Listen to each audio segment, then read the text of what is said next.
Hello students, आज जे आहे आपण उपवास या पाठाचा शेवटचा भाग जो आहे तो पाहणार आहोत.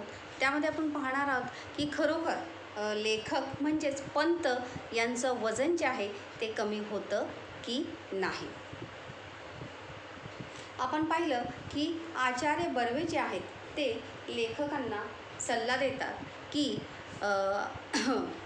तुझ्या जिभेवर काय असलं पाहिजे, नियंत्रण असलं पाहिजे, तुझ्या जिभेवर ताबा असला पाहिजे. पण मला बोललंच पाहिजे. मी केविलवाण्या स्वरात ओरडलो. केविलवाण्या यानी क्या? बड़े ही दुखी होकर लेखक को जब बर्वे कहते हैं कि तुला मौन किंवा कम बोलना चाहिए, तभी वो चिल्लाते हुए कहते हैं का पण एवढा संयम नाही तुमच्यात.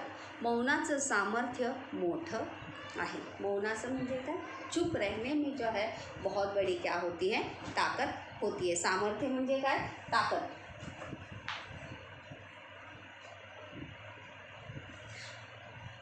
मौन ही शक्ति है. मौन ही तो इस प्रकार से मौन इस टॉपिक के ऊपर आचार्य बर्वे जो है लेखक को ढेर सारा क्या देते हैं, प्रवचन देते हैं. लेखक को ढेर सारी बातें जो है वो बताते हैं कि मौन करने से क्या होता है, क्यों करना चाहिए, ऐसा वैसा, ऐसी खूप गोष्टी ज्या आहेत त्या आचार्य बर्वे जे आहेत ते लेखकांना सांगतात.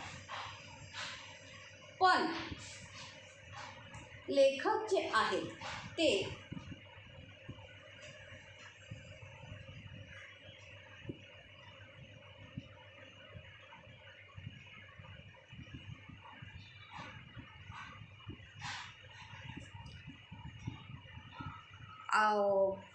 आचार्य बर्वे यांचं ऐकतात की नाही ते पाहूया. उड्या मारायच्या माझ्या दोरीचे एक टोक हातात धरून बाबा 1 तास. बाबा म्हणजे कोण? आचार्य बर्वे बाबा. मौनाचं महत्त्व या विषयावर बडबडत होते. कारण की ती दोरीचा एक टोक जो है, क्योंकि जब लेखक रस्सी उड़ी मार रहे थे तो रस्सी जो है किसके गले में गई थी? आचार्य बर्वे यांच्या गळ्यात गेली होती. तेव्हा एक टोक हाथ में पकड़कर वो मौन इस टॉपिक के ऊपर पूरा 1 घंटा बोल रहे थे. शेवटी त्यांचा वाक्य प्रवाह अडवून मी ओरडलो. वाक्य प्रवाह म्हणजे जिस प्रकार से नदी का प्रवाह होता है उस प्रकार से वाक्य को बीच में ही काटते हुए, बीच में ही मतलब बोलने वाले व्यक्ति को बीच में ही टोकते हुए, रोकते हुए, त्याला म्हणतात ओरड. भाषेचा प्रवाह म्हणजे वाक्य प्रवाह. प्रश्न पण आहे, भाषेचा प्रवाह म्हणजे काय? वाक्य प्रवाह. अडवून मी ओरडलो. पण बाबा मी बोललो नाही तर खाऊ काय?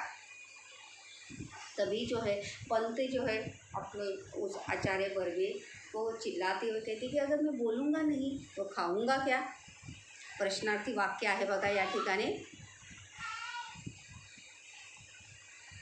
याचं विधानार्थी कसं होणार आहे? मी बोललो नाही तर खाऊ शकणार नाही. म्हणजे तभी आचार्य बर्वे म्हणतात म्हणजे काय? बोलण्याचा आणि खाण्याचा संबंध काय? कोणत्या गोष्टींचा दोन संबंध नाही आहे? खाण्याचा आणि बोलण्याचा. मी टेलिफोन ऑपरेटर आहे बाबा. दिवसभर बोलावंच लागतं मला. तभी लेखक जो है आचार्य बर्वे को कहते कि मी कोण आहे?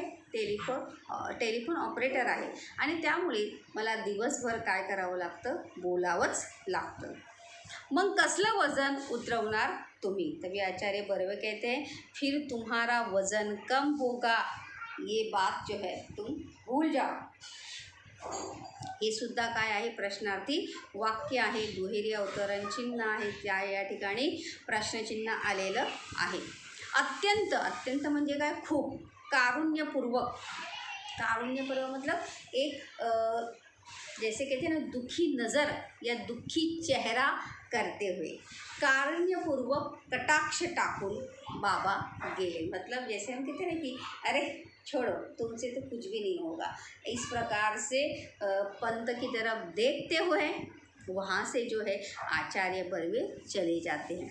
आणि त्यांच्या गळ्यात पडलेली दोरी मगाशी मी गच्च आवळली का नाही या विचाराने मला पश्चाताप झाला. मतलब एक लेखकाच्या मनात विचार येतो की जब जाते हुए आचार्य बर्वे लेखक का मजाक उड़ाते तब लेखक को ऐसा लगता है कि काश जब उस समय उनके गले में जो रस्सी अडकी हुई थी, फंसी हुई थी, काश ती रस्सी मी जर आवळली असती. इस बात का जो है उन्हें पश्चाताप होता है. या विचाराने मला खूप पश्चाताप झाला. पश्चाताप होणे, वाईट वाटणे हा सुद्धा काय आहे, वाक्यप्रचार आहे. केलेल्या चुकीची जाणीव होणे. पश्चाताप होणे म्हणजे काय, केलेल्या चुकीची जाणीव होणे. लक्षात ठेवा, वाक्यप्रचार मैंने लास्ट टाइम भी आपको बोला था कि हमें 4 मार्क्स के लिए वाक्य प्रचार आते हैं, इसलिए आपको जो है उनका अर्थ और वाक्य बनाना आपको आना चाहिए. पश्चाताप होणे म्हणजे केलेल्या चुकीची जाणीव होणे, गलती का एहसास होना. सरिताला खोटं बोलल्याचा पश्चाताप झाला. इतकं सोपं वाक्य आहे. सरिताला खोटं बोलल्याचा पश्चाताप झाला. त्यामुळे जास्त मोठी वाक्य जी आहे ती कधीच बनवायची नाही, क्योंकि जितना बड़ा वाक्य उतनी मिस्टेक होने के चांसेस जो है वो ज़्यादा रहते हैं. मग मात्र मी चिढ़ लो और तभी लेखक को गुस्सा आता है कि अरे अभी तो मुझे किसी भी हालत में मुझे मेरा वज़न कम करना ही है. क्योंकि आचार्य बर्वे जब उनकी तरफ चिढ़ते हुए, मतलब उनका मजाक उड़ाते हुए वहाँ से वो चले गए थे कि तुमसे तो कुछ नहीं होगा. निश्चय केला की बस यापुढे उपास, वजन उतरेपर्यंत उपास. मान लेते, ठाण लेते की बस आता जोपर्यंत माझं वजन उतरणार नाही तोपर्यंत मी काय करणार आहे, उपास आणि फक्त उपासच करणार आहे. बघा, उद्गारार्थी वाक्य आहे. जैसे कि मैंने लास्ट टाइम में आपको बताया था कि उद्गारवाचक वाक्य में सिर्फ उद्गारवाचक शब्द ही आना ज़रूरी नहीं है. हमारे मन के भाव जब हम व्यक्त करते हैं तो वाक्य भी क्या होते हैं, उद्गारवाचक ही वाक्य उन्हें कहा जाता है. मला मी काटकुळा झाल्याची स्वप्ने पडू लागली. लेखकाला कोणती स्वप्ने पडू लागली? काटकुळा म्हणजे सडपातळ. काटकुळा या शब्दाचा समानार्थी अर्थ काय आहे? काटकुळा म्हणजे सड़पातळ, दुबला पतला. लेखक को खुद दुबले पतले हुए हैं, इस ऐसे क्या पडणे लगे, स्वप्न जे आहे ती पडू लागले.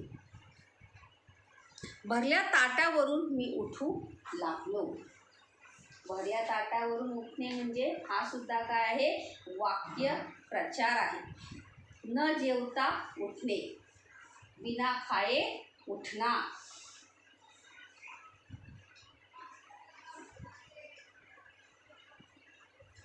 लेखक जो है वहाँ पे बिना खाए ये सब जो है वहाँ से उठने लगे.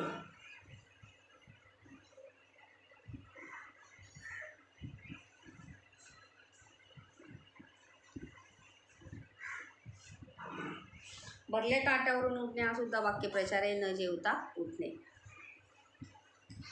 समीरचा मित्र क्रिकेट खेळायला बोलवायला आल्यामुळे तो भरल्या ताटावरून उठून गेला, असं वाक्य आहे.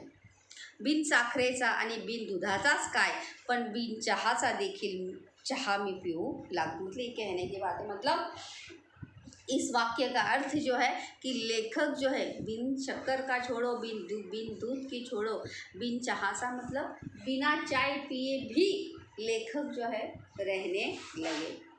साखर पाहिली की माझ्या अंगाचा तीळपापड होऊ लागला. अंगाचा तीळपापड होणे हा सुद्धा काय आहे बघा, अंगाचा तीळपापड होणे हा सुद्धा काय आहे, वाक्य प्रचार आहे.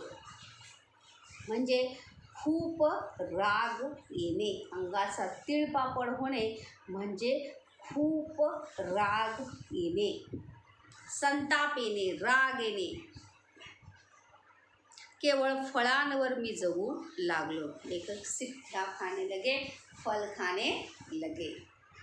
लिंबाचा रस तर मला अमृतासारखा वाटू लागला. लेखक ने चाय पीना तो बंद किया था, लेकिन अभी क्या करने लगे थे, नींबू का जूस जो है वो पीने लगे थे, नींबू शरबत. आणि तो कशासारखा वाटू लागला, अमृतासारखा. प्रश्न सुद्धा येऊ शकतो. जैसे कोष्टक पूर्ण करा में होता है, चौकटी पूर्ण करा में होता है, तर लिंबाचा रस कशासारखा वाटू लागला, अमृतासारखा जो आहे तो लेखकाला वाटू लागला. मतलब लेखक को नींबू शरबत किसी अमृत से कम जो है वो लग नहीं रहा. पंतांना अमृतासारखा वाटणारा रस. कोणता रस? लिंबाचा रस. धारोष्ण दुधासाठी मी अधूनमधून अंधेरीच्या गोठ्यात धावू लागलो. बघा या ठिकाणी धारोष्ण दूध म्हणजे कच्चा दूध जो रहता है, जो गाय तबेले में वगैरह में तबेले से निकाल कर तुरंत जो है पिया जाता है, त्याला म्हणतात गरम धारोष्ण दूध. त्याला काय म्हणतात? धारोष्ण दूध म्हणजे गरम दूध. धारोष्ण दूधा म्हणजे तुरंत गाय से निकाला हुआ दूध. अंधेरीच्या गोठ्यात, अंधेरी में जो अंधेरी में अपनी मुंबई मध्य अंधेरी में जो तबेला था वहाँ पे जाकर लेखक धारोष्ण दूध जो है वो पीने लगे. दोरीवरच्या उड्या केवळ खालच्या मजल्यावरील मंडळींच्या दुष्टपणाने व आकसाने केलेल्या तक्रारीमुळे बंद झाल्या. प्रश्न पण आहे बघा की लेखकाच्या पंतांच्या लेखक नका शब्द लक्षात ठेवू, पंत लक्षात ठेवा की पंतांच्या उग्र साधनेचे घटक कोणते? महिन्यांचा उपवास, निराहार, निराहार म्हणजे कमी आहार, शास्त्रोक्त आहार आणि दोरीवरच्या उड्या. लेकिन लेखक कहते कि मैं वज़न कम करने के लिए जे मी दोरीवरच्या उड्या मारण्याचं ठरवलं होतं वो खालच्या मतलब उनके पड़ोसियों ने जो शिकायत की थी या उनकी जो दुष्टता थी उसकी वजह से वो सही तरीके से उसे कर नहीं पा रहे थे. नहीं तो लेखक वजन कमी करण्यासाठी जे करता येईल किंवा जे त्यांना शक्य होईल ते करत होते.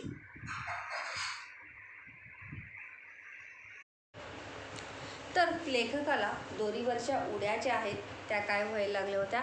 थांबवाव्या लागल्या होत्या. 10 उड्या पाय न अडकता मारण्यापर्यंत मी पोचलो होतो. और अपने ही घर में जैसे तैसे करके वो 10 उड़ी मारना जो है वहाँ पर पाय न अडकता मतलब न बिना डिस्टर्बन्स से वहाँ पर वो उड़ी मारायला जे ते शिकले होते. कचेरी सुटली मतलब जहाँ पर वो जॉब करते थे तहसील की मी गिरगाव रस्त्याने धावत येऊ लागलो. प्रश्न पण आहे बघा, पंत या रस्त्याने धावत यानी क्या? पळणे, धावणे, जैसे रनिंग करते हैं वैसे, जॉगिंग करते हैं वैसे. तर पंत जे आहेत कोणत्या रस्त्याने धावू लागले? गिरगावच्या रस्त्याने जे आहे ते धावू लागले. केवळ पौष्टिक आणि सात्विक आहार सुरू केला. और फक्त कोणता आहार सुरू केला? पौष्टिक आणि सात्विक. लेखकाने कोणता आहार सुरू केलेला आहे? पौष्टिक आणि सात्विक. पौष्टिक म्हणजे क्या? जिसमें बहुत सारे विटामिन्स हो, अच्छी मतलब जिससे खाने से लेखक को सभी पोषण तत्व मिले, ऐसे आहार जो है सात्विक पोषक आणि सात्विक आहार सुरू केला. जवळजवळ 10-12 दिवस हा क्रम चालू होता. मतलब सभी जो है लेखक सही तरीके से कर रहे थे. दौड़ना, सब खाने में परहेज, सब चीज़ें अच्छे से खाना. लेखक ये कम से कम 10-12 दिन उनका ये क्रम चालू था. माझ्यातला फरक मलाच कळत होता. और मेरे म्हणजे लेखक को खुद ही अपने अंदर जो है क्या महसूस हो रहा था? फरक या डिफरन्स लेखक को लग रहा था की काहीतरी माझ्यामध्ये परिवर्तन होत आहे. लहान मुले बी पेरले की रोप किती वाढले हे रोप उपटून पाहतात, त्याप्रमाणे रोज संध्याकाळी काट्यावर वजन करावे असे वाटत होते मला. छोटे बच्चे देखो, जब अगर हम कुछ पौधा वगैरह लगाते हैं या कुछ भी चीज़ करते हैं तो उसे बार बार देखते हो कितना बड़ा हुआ, कितना बड़ा हुआ. तो उस प्रकार से लेखक को भी ऐसे मन में लगता था कि लेखकाला सुद्धा असं वाटायचं कि मैं बार बार जाऊँ और जाकर देखूँ कि उस वज़न कांटे पर जाके अपना वज़न करूँ कि मेरा वज़न जो है वो कितना कम हुआ। पण मी ती इच्छा दाबून धरली। लेकिन लेखक ने जो है वो अपनी इच्छा को जो है वहीं पर क्या किया था, रोक दिया था।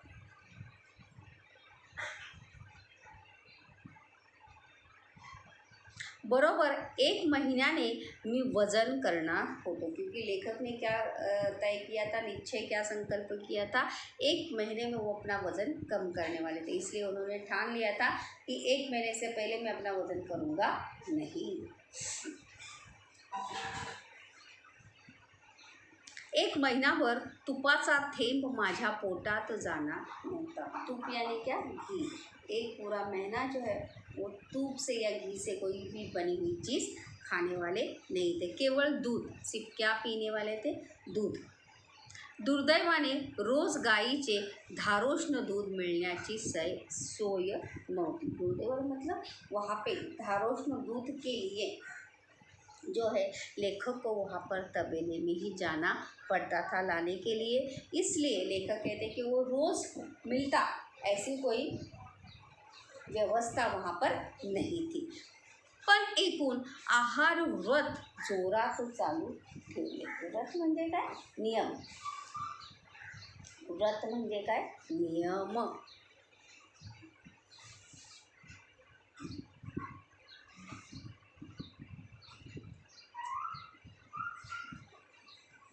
15 भरात फक्त 2 वेळा साखर भात खाल्ला।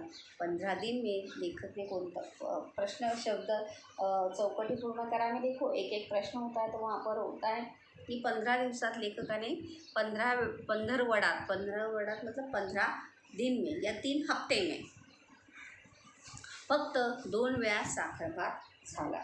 देखिए अभी यहाँ पर सभी चीज़ों पे, उनके खाने पे जो है ध्यान देना चाहिए की कशा प्रकारे लेखकाने कोणकोणते पदार्थ लेखकाने खाल्ले होते। अभी चावल नहीं खाना था, शक्कर की चीज़ें नहीं खानी थी, लेकिन फिर भी 15 दिन में लेखक ने 2 बार जो है क्या खाया था, साखर भात खाल्ला होता। एकदा सोकाजीने चोरून कोळंबी भात चारला व खालच्या मजल्यावरच्या भाऊजी पसरटवटांनी एकदा नागपुरी वडा भात पाठवला होता। प्रश्न पण आहे, पंतांना शेजाऱ्यांनी दिलेले भाताचे पदार्थ। पंत को उनके पड़ोसियों ने चावल की बनी हुई कौन से पदार्थ जो है वहाँ पर दिए थे। सोकाजी काय नाव आहे त्या शेजाऱ्याचं, सोकाजीने चोरून यानी क्या, छिपाकर कोळंबी भात चारला। कोळंबी यानी क्या, जो मछली का एक प्रकार होता है। कोळंबी भात चारला व खालच्या मजल्यावरच्या और नीचे के फ्लोर में जो पसरट भाऊजी पसरटवट आहे त्यांनी नागपुरी वडा भात पाठवला। वडा भात म्हणजे भात आणि त्याच्यात काय असतात, वडे असतात। असा वेगळ्या प्रकारचा भात जो आहे नागपुरमध्ये बनवला जातो। तो ऐसे 2 प्रकार के चावल के पदार्थ जो उन्होंने खाए थे। सोकाजी ने कोणता, कोळंबी भात आणि भाऊजी किंवा पसरटवटांनी दिलेला वडा भात।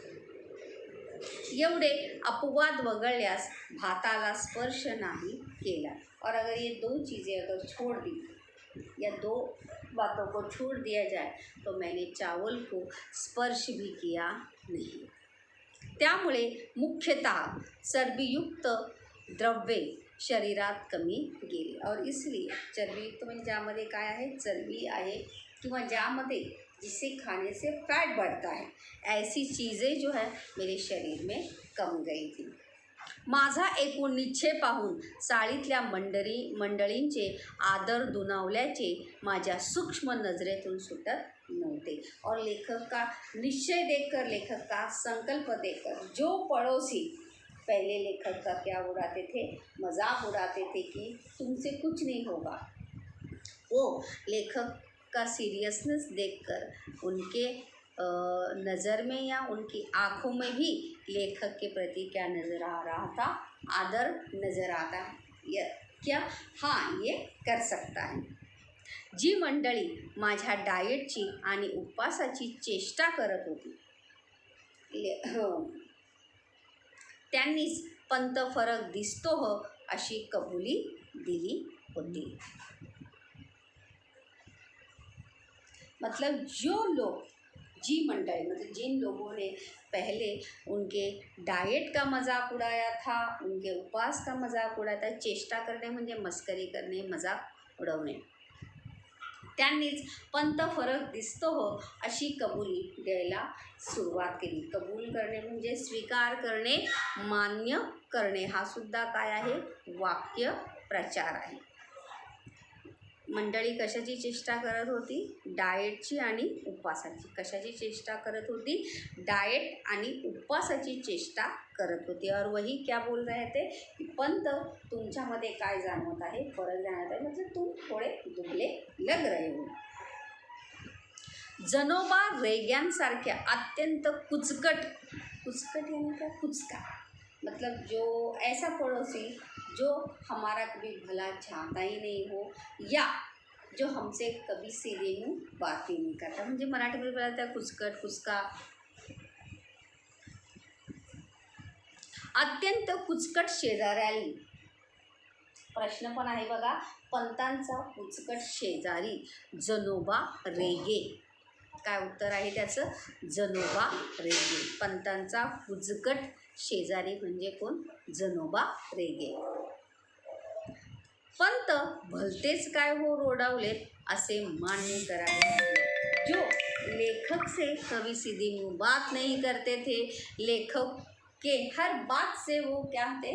खपाते. उन्हें लेखक की कोई भी बात जो है वो सही नहीं लगती थी. ऐसे जो जनोबा रेगे थे उन्हें भी मानना पड़ा था कि सही में रोडावलेत म्हणजे काय बघा. पंत भलतेच काय हो रोडावलेत. रोडावलेत मतलब क्या? आप जो है क्या होने लगे हो? दुबले होने लगे. रोडावणे म्हणजे काय? दुबळे होणे, पातळ होणे, कमज़ोर दिखाई देना. और उन्हें भी ये बात स्वीकार करने पड़ी. मंडळींच्या प्रशस्तीने मला भीती वाटत होती ती एकाच गोष्टीची म्हणजे मुठभर मांस वाढण्याची. पण असली तुरळक तारीख ऐकून मी चढण्यासारखा नव्हतो. मुठभर मांस चढणे म्हणजे स्तुतीने हुरळून जाने, तारीफ से फुला न समाना. लेखक कहते कि मुझे बस इसी बात का डर लग रहा था कि इनकी तारीफ से मैं अपना डाइट जो है भूल ना जाऊँ और मैं अपने संकल्प से पीछे ना हट जाऊँ. लेकिन लेखक कहते कि ऐसे छोटी मोटी तारीफ से मैं झुकने वाला नहीं था, ना ही मैं अपने संकल्प से पीछे हटने वाला था. चढण्यासारखा नव्हतो म्हणजे काय? अपनी जगह से या अपनी बात से मैं हिलने वाला नहीं था. बघा शेवटचा भाग जो आहे हा एवढा खूप महत्त्वाचा आहे. इतक्या असामान्य मनोनिग्रह आणि जिव्हा नियंत्रणानंतर कमीत कमी 20 ते 25 पौंडांनी तरी माझे वजन घटले पाहिजे अशी माझी खात्री होती व त्या खात्रीने मी आमच्या ऑफिस समोरच्या वजनाच्या यंत्रावर पाय ठेवल्या. इतक्या असामान्य मनोनिग्रह यानी क्या? मनाचा निग्रह, मतलब अपने मन को कठोर करते हुए, अपने मन को नियंत्रित करते हुए और साथ ही साथ जिह्वा नियंत्रणावर. जिह्वा नियंत्रण यानी क्या? खाने पर ही नियंत्रण. जैसे मैंने कहा कि जिभेवर ताबा लेखक ने रखा था. मनोनिग्रह म्हणजे मनाचा सुद्धा त्यांनी काय केला होता? पक्का निग्रह केला होता. मन में उन्होंने पक्की बात ठान ली थी कि मला वजन कमी करायचं आहे और उन्होंने ठान लिया था कि कम से कम 20 ते 25 पौंडांनी किंवा 20 ते 25 किलोने माझं वजन काय झालं आहे? हे नक्कीच घटलं आहे. घटणे म्हणजे काय? कमी होणे अशी माझी खात्री होती. ऐसा मुझे क्या था? विश्वास था. और इसी विश्वास से उन्होंने ऑफिस के सामने जो वजन काटा होता, जे यंत्र होते त्याच्यावर पाय ठेवला आणि आनेली टाकून. आनेली म्हणजे क्या? जिस प्रकार से अब 1 रुपये का सिक्का है ते आनेली म्हणजे काय, जुन्या काळातील एक नाणं. आनेली, दुनेली, 1 पै 2 पै असं. आनेली टाकून तिकीट काढले. महिन्यापूर्वी याच यंत्राने माझे वजन 181 पाउंड दाखवले होते. और लेखक कहते हैं कि इसी यंत्र ने 1 महीने पहले मेरा वज़न जो है कितना दिखाया था, बताया था 181, 181.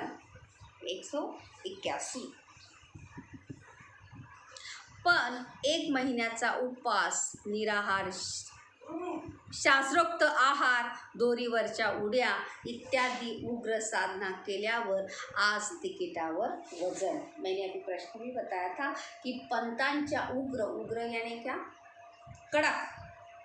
उग्र यानी क्या, कडक साधनेचे घटक.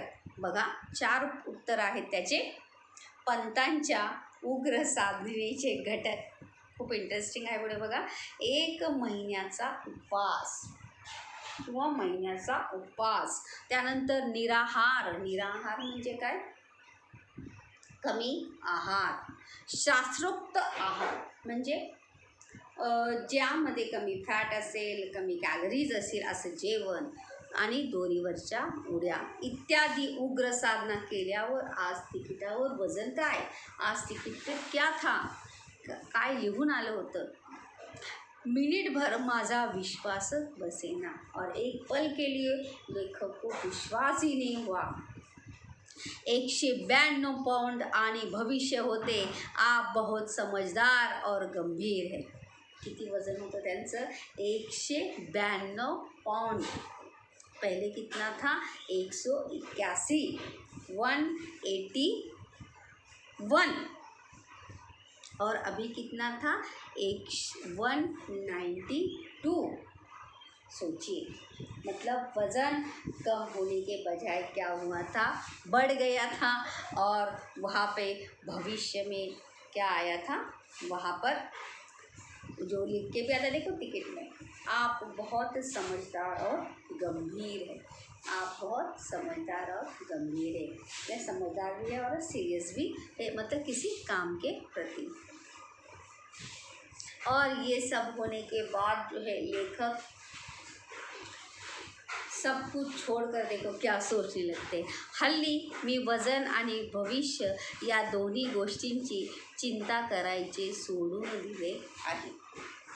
लेखकने शेवटी पंतांनी या 2 गोष्टींची चिंता करणे सोडले. पंतांनी शेवटी कोणत्या 2 गोष्टींची चिंता करणे सोडून दिले होते, बघा, वजन आणि भविष्य. लेखक ने इन 2 चीज़ों के बारे में सोचना, काळजी करना, चिंता करना जो है वो छोड़ दिया था. क्या था, वजन आणि भविष्य. आणि विशेषतः डाएटच्या आहारी तर या जन्मात जाणार नाही. और उन्होंने सोच लिया था कि इस जन्म में मैं डाइट के रास्ते जो है कभी जाऊंगा नहीं. 6 वजनाचा मार्ग भलत्याच काट्यातून जातो.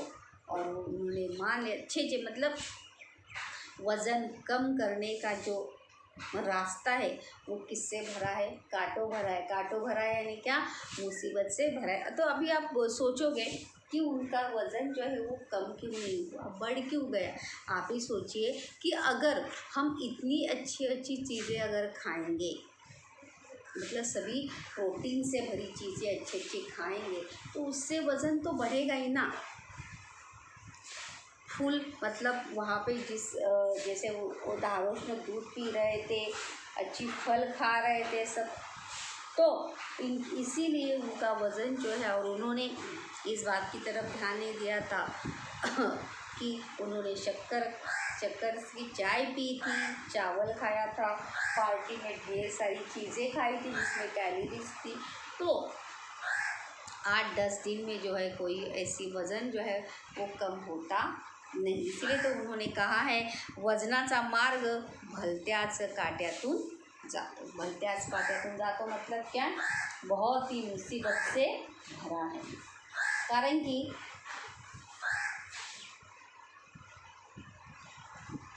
येथे या ठिकाणी अपन वज़न कमी करण्यासाठी जो प्रयत्न करते वो सही तरीके से होने चाहिए। किसी के भी सुनकर, बोलकर या मानकर अगर हम करेंगे तो उसका विपरीत परिणाम होता है। जिस प्रकार से लेखक का वजन जो है कम होने के बजाय बढ़ गया था। किती वाढलं होतं? पंतांचे वाढलेले वजन 192 पौंड। किती झालं होतं पंतांचं वजन? 192 पौंड। और शुरुआत में कितना था? 181। तो इस प्रकार से लेखकाने वजन कमी करण्याचा संकल्प केला होता, पण त्यांचा संकल्प जो आहे तो पूर्ण झाला नाही। इस बात से हमें क्या सीख मिलती है की कोणताही संकल्प करण्यासाठी आपला निश्चय जो आहे तो काय असला पाहिजे? ठाम असला पाहिजे। हमें अपनी हर बात पे नियंत्रित करने को आना चाहिए। अगर हम नियंत्रित नहीं करते हैं तो हमारा संकल्प जो है वो कभी भी पूरा होगा नहीं। सोमत का भी प्रश्न या ठिकाणी आहे का की तुम्हाला सर्वात आवडलेला विनोद कोणता? तो का आवडला ते स्पष्ट करा। ह्या पाठामध्ये खूप विनोद यानी खूप चुटकुले आए। जैसे लेखक को देखो पतले होने के ख्वाब हो रहे थे, पढ़ रहे थे। दोरीवरच्या उड्याचा प्रसंग आहे। असे खूप असे प्रसंग आहेत की ज्या प्रसंगातून काय निर्माण होतो? विनोद निर्माण होतो। तुम्ही सुद्धा असा जर कधी संकल्प केला तर तो संकल्प पूर्ण करताना प्रत्येक गोष्टीचं नियंत्रण व्यवस्थितपणे करणे काय आहे? आवश्यक आहे। तरच आपला संकल्प पूर्ण होतो, नाहीतर पंतांसारखं होणार।